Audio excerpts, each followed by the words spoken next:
деген ер едім. Исатайдың барында екі тарлан бөредім. Қай қазақтан келген, бір қазақтан келген. Өздерінде хандардың қанын суған белерін.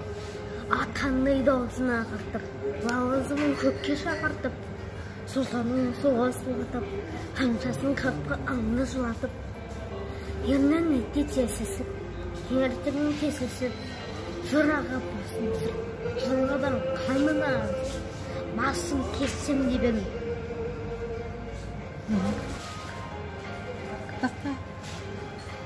Әли. Мен едім. Мен нарында жүргенде, еңіла деген ер едім. Исатайдың барында дейін ба?